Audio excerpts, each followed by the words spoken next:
안녕하세요. 우리 18절 같이 한번 다시 읽읍시다. 18절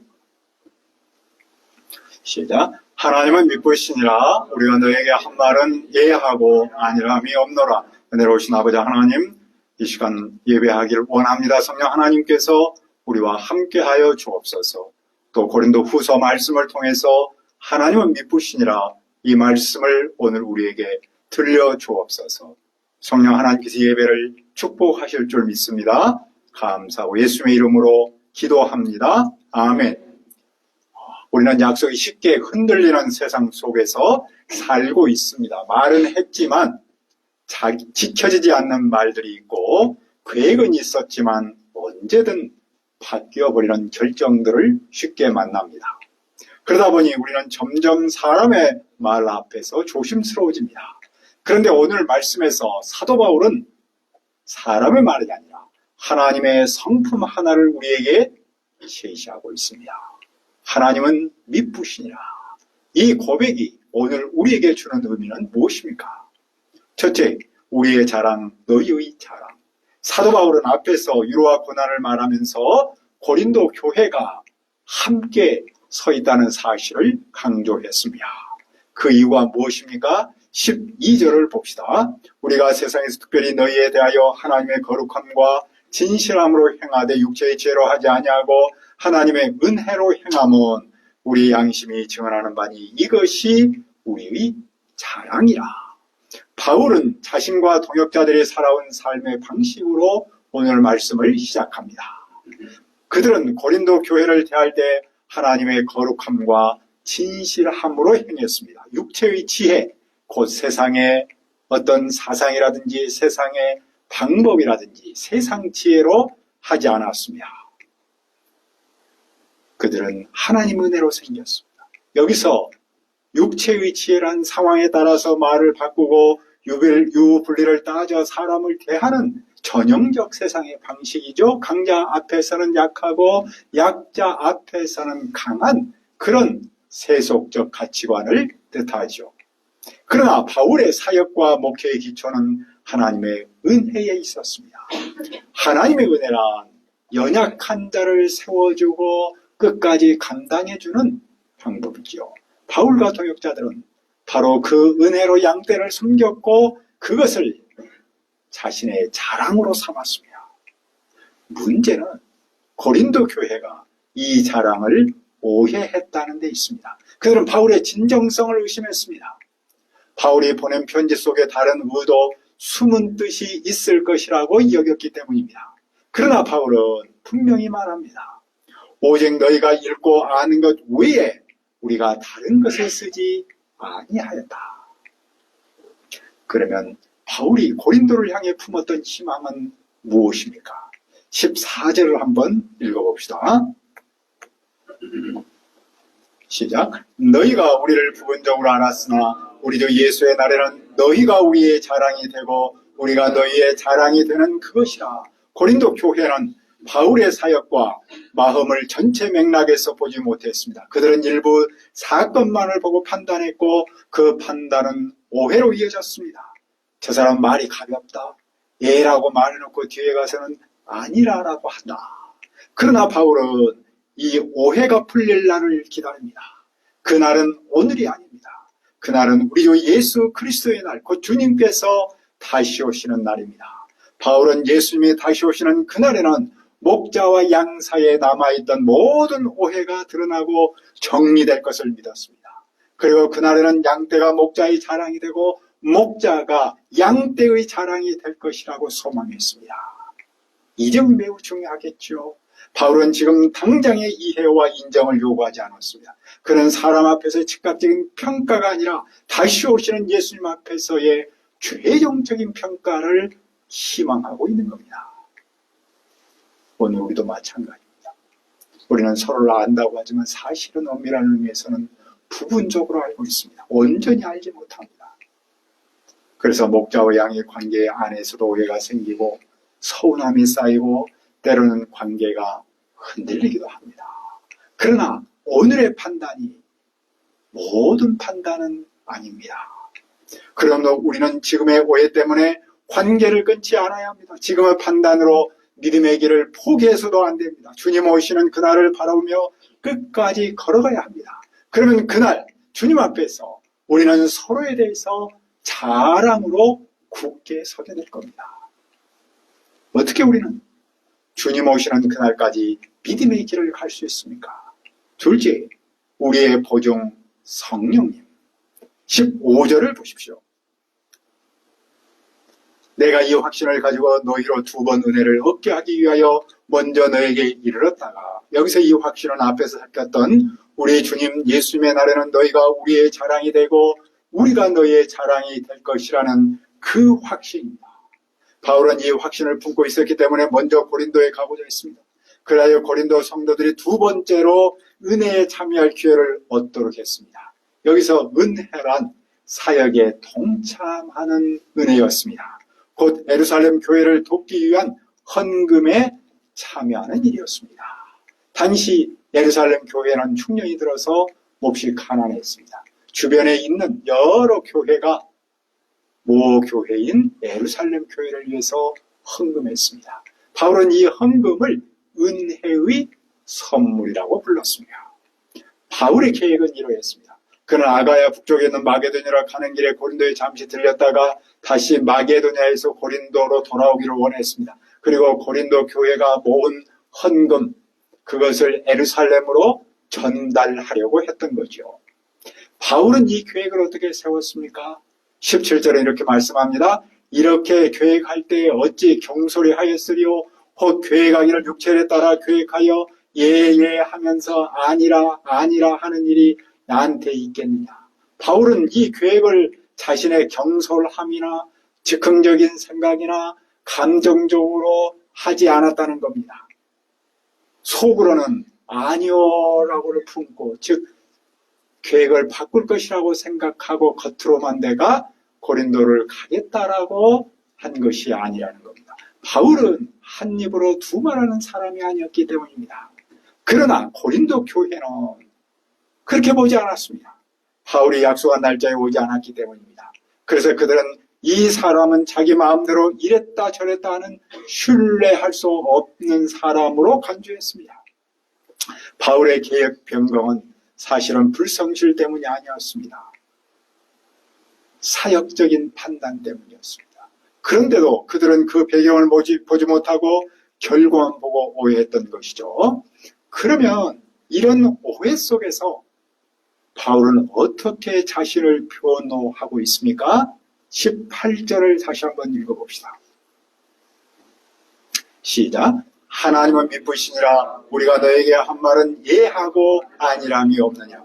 바울은 자신의 신뢰를 변명으로 방어하지 않았습니다. 그는 하나님의 믿부심에 근거하여 자신의 믿음을 설명합니다.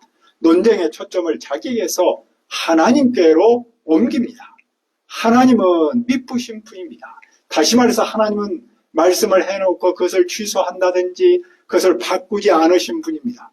하나님은 약속을 미루지도 않고 또 약속을 뒤집지도 않으신 분입니다. 그 하나님을 우리는 믿부신 하나님, 신실하신 하나님이라고 부릅니다.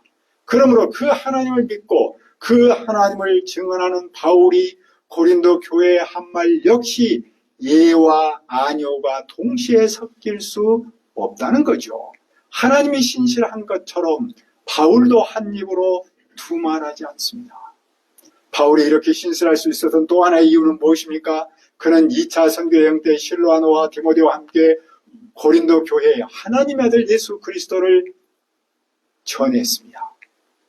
그리고 그가 전한 예수 그리스도는 예 됐다가 아니요 하시는 분이 아니셨습니다. 그분 안에는 오직 예만 있었습니다. 그러면 하나님의 아들 예수 그리스도는 무엇을 예만 하셨습니까? 20절을 보십시오. 하나님의 약속은 얼마든지 그리스도 안에서 예가 되니 그런즉 그로 말미암아 우리가 아멘하여 하나님께 영광을 돌리게 되느니라. 하나님은 당신의 약속을 따라서 당신의 아들 예수 그리스도를 세상에 보내셨습니다. 그리고 그 약속을 이루셨습니다. 하나님의 모든 약속은 예수 그리스도 안에서 예로 확정되었습니다. 성경에 기록된 모든 하나님의 약속은 그리스도 안에서 성취되었습니다. 그러므로 바울과 그 동역자들은 그 예수 그리스도를 믿고 그 예수 그리스도 안에서 아멘 함으로써 하나님께 영광을 돌립니다. 왜 바울과 그 동역자들은 하나님께 영광 돌립니까? 하나님께서 고린도 성도들과 목자인 바울 일행을 그리스도 안에 굳게 세우셨기 때문입니다. 더 나아가 하나님은 바울 일행에게 기름 부음을 하셨기 때문입니다. 기름 부으심이라 하나님께서 어떤 사람을 당신의 종으로 세울 때 내가 너를 세웠다 라는 표시로 올리브 기름을 부었죠. 하나님께서 그들을 친히 부르시고 세우시고 사용하신다는 일종의 의식을 행했다는 겁니다. 하나님께서 기름 부으신 후에 하신 일은 무엇입니까? 22절을 읽읍시다. 시작. 그가 또한 우리에게 인치시고 보증으로 우리 마음에 성령을 주셨느니라. 여기서 인치심은 하나님의 백성에 대한 하나님의 소유권을 나타내는 표입니다. 도장을 찍었다는 거죠. 우리는 우리 자신에게 속한 존재가 아니라 하나님께 속한 사람이라는 선언입니다. 또한 보증이라는 말은 계약금, 첫 회 납부금, 보증금 말하죠. 그것은 남은 금액 전체를 반드시 다 지급하겠다는 표현이죠. 바울에게 있어서 그 보증은 다름이 아니라 그의 마음에 거하시는 성령님이셨습니다. 우리 안에 계신 성령님은 하나님의 약속이 절대로 헛되지 않는다는 확실한 증거입니다. 그러니까 하나님은 약속만 하시는 분이 아닙니다. 그 약속을 우리 안에서 잘 지키도록 성령님을 보내셔서 성령님이 우리 안에서 함께 하심으로써 그 약속을 지키도록 하십니다. 하나님은 하신 약속을 끝까지 책임지시는 분이죠. 그래서 하나님은 우리에게 성령님을 보내셨습니다. 우리가 삶 속에서 예수 그리스도 안에서 아멘으로 응답하여 하나님께 영광을 돌릴 수 있는 그 근거는 바로 우리 안에 계시는, 우리와 함께 하시는 그 성령님 때문입니다. 이 대목에서 우리는 목자의 덕목에 관해 한 가지를 배울 수 있습니다. 그것은 바로 믿음, 신실함, faithfulness라고 할 수 있습니다.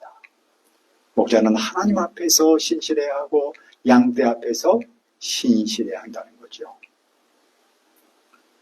우리의 신뢰와 믿음은 상황에 근거하지 않습니다. 감정에 좌우되지 않습니다. 사람의 말에 기대지 않습니다. 오직 믿으신 하나님께 근거합니다. 그렇다면 이 믿음은 우리의 삶에서 어떻게 드러나야 합니까? 가장 기본적인 모습은 약속을 지키는 삶입니다. 약속을 지킨다는 말은 말만의 문제가 아니라 삶 전체로 증명되는 태도입니다. 우리는 종종 나는 약속한다, I promise 이런 말을 듣죠. 그런데 사실 그 말은 결코 가벼운 말이 아닙니다. 어떤 상황에서도 그 약속을 지키겠다고 자기 자신을 내거는 선언입니다. 다시 말하면 내 목숨을 지킬 만큼, 내 목숨을 걸 만큼 약속을 지키겠다는 표현이죠. 그리고 이 믿음의 뿌리는 우리에서 나오지 않는다는 사실을 다시 강조합니다. 믿으신 하나님에게서 나옵니다. 하나님께서 먼저 신실하셨기에 우리는 그분을 닮아 신실한 사람으로 살아갈 수 있는 겁니다. 제가 최근에 우연히 만난 영화가 하나 있습니다. 제목이 참 제 눈길을 끌었는데 The Covenant, 그 언약이라는 영화 제목이었습니다. 근데 배경은 아프가니스탄에서 하는 전쟁이더군요. 이 영화가 처음부터 눈길을 끄는 이유는 바로 이 제목이 있었습니다. 일반적인 단어인 약속, promise라고 하지 않고 신학적인 무게가 있는 언약, 그것도 그 언약, 더 커비넌트라고 했기 때문입니다. 영화에는 미군 병사 한 사람과 아프가니스탄 통역사 한 사람이 등장합니다.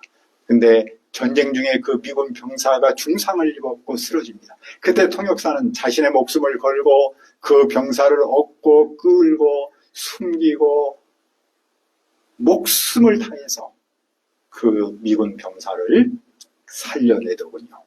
그는 아무런 보상도 요구하지 않았습니다. 다만 이렇게 말합니다. 너는 나의 언약이다. 시간이 흘러서 미군 병사는 미국으로 돌아옵니다. 그는 살아남았습니다. 그러나 평안하지가 않았습니다. 밤마다 잠을 이루지 못합니다. 왜냐하면 자신을 살려준 그 통역사가 여전히 전쟁터에 남아있었기 때문입니다. 그 생명은 값없이 받은 것이 아니라 누군가의 목숨을 건 헌신으로 주어졌다는 사실이 계속해서 자기 마음을 때리고 있었기 때문입니다.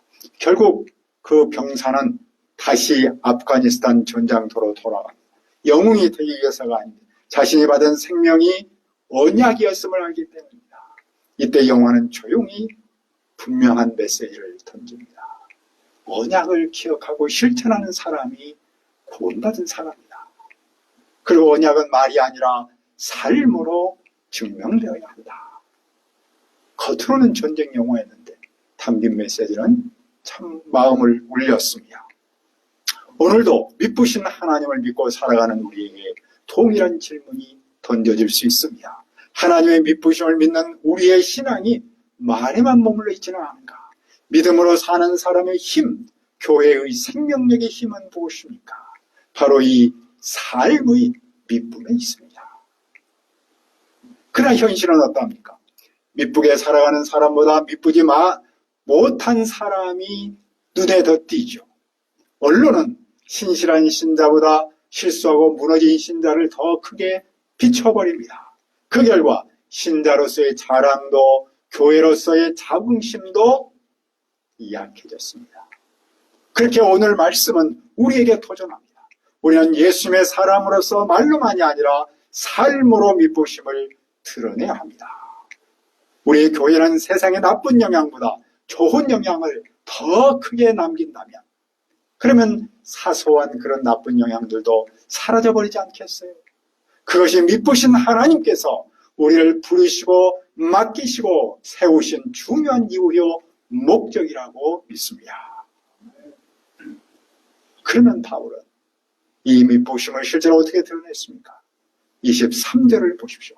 내가 내 목숨을 걸고 하나님을 불러 증언하게 하시노니 내가 다시 고린도에 가지 아니한 것은 너희를 아끼려 함이라. 바울은 하나님을 증인으로 불러서 자기가 왜 고린도에 아직 안 갔는가에 대해서 설명합니다. 그것은 사정이 바뀌었기 때문도 아니고 마음이 흔들렸기 때문이 아닙니다. 그 이유는 분명합니다. 고린도 교회를 아꼈기 때문입니다. 당시 고린도 교회 안에는 분명한 죄의 문제가 있었습니다. 바울이 그때 고린도 교회로 갔다면 그는 사도로서 그들을 책망하고 징계해야 했을 겁니다. 그러나 바울은 그 길을 택하지 않았습니다. 그는 양들을 징계하기보다도 양들 스스로 회복할 수 있는 시간을 선택했던 겁니다. 그래서 그는 방문을 미루었습니다. 그러므로 그의 계획 변경은 육체를 따라 경솔하게 바꾼 결정이 아니었습니다. 그것은 누구보다도 양떼를 향한 깊은 사랑과 깊은 배려의 마음 때문이었습니다. 그 이후로 바울은 24절에서 이렇게 더 설명합니다. 그는 양떼의 믿음을 주관하지 않으려 했기 때문입니다. 여기서 주관한다는 말은 다스린다, 지배한다라는 뜻이겠죠. 바울은 권위로 군림하는 사도가 아니라 믿음을 돕는 동역자로 그들 곁에 서고자 했습니다. 그는 양떼 위에 서려고 하지 않고 양떼와 함께 서기를 원했습니다. 왜냐하면 바울은 자신의 기쁨이 아니라 양떼의 기쁨을 위해 함께 일하는 사람이었기 때문입니다. 좋은 목자는 자기 만족을 추구하지 않습니다. 좋은 목자는 양떼가 기쁨 가운데 굳게 서는 것을 기뻐합니다. 물론 양떼가 아직 어린 신앙의 단계에서는 목자의 지도와 주관이 필요하죠. 그러나 그들이 믿음 안에서 굳게 서게 되면 더는 통제의 대상이 아니라 함께하는 말 그대로 동역자의 관계가 되는 것이죠. 이것이 가능한 이유는 분명합니다. 목자의 하나님도 믿으시고 양떼의 하나님도 똑같이 믿으시기 때문입니다. 오늘 우리는 미쁘신 하나님이 어떤 분이신지를 보았습니다. 미쁘신 하나님은 우리의 자랑을 지금의 평가가 아니라 주님의 날에 두도록 하십니다. 그래서 우리는 오해 속에서도 관계를 포기하지 않고 함께 끝까지 믿음의 길을 걸어갈 수 있습니다. 또 미쁘신 하나님은 그 신실함을 성령님으로 보증하십니다. 우리의 믿음과 약속은 우리의 의지에 달리지 않았습니다. 그것은 우리 안에 계신 성령님의 보증 위에 서 있습니다. 그러므로 우리는 말로만이 아니라 삶으로 신실할 수 있습니다. 이제 우리는 주님의 날을 바라보며 성령님의 보증을 따라서 미쁨을 삶으로 드러내는 삶으로 살아가기를 기도합니다. 아버지 하나님, 오늘 우리는 미쁘신 하나님을 배웠습니다. 미쁘신 하나님은 우리의 자랑을 지금의 평가가 아니라 주님의 날에 두도록 하십니다. 또 미쁘신 하나님은 그 신실함을 성령님으로 보증하십니다. 우리 안에 계신 성령님의 보증 안에서 우리는 말로만이 아니라 삶으로 신실할 수 있는 줄 믿습니다. 이제 우리는 주님의 날을 바라보며 성령님의 보증을 따라 미쁨을 삶으로 드러내는 사람으로 살아가도록 도와주옵소서. 예수님의 이름으로 기도합니다. 아멘.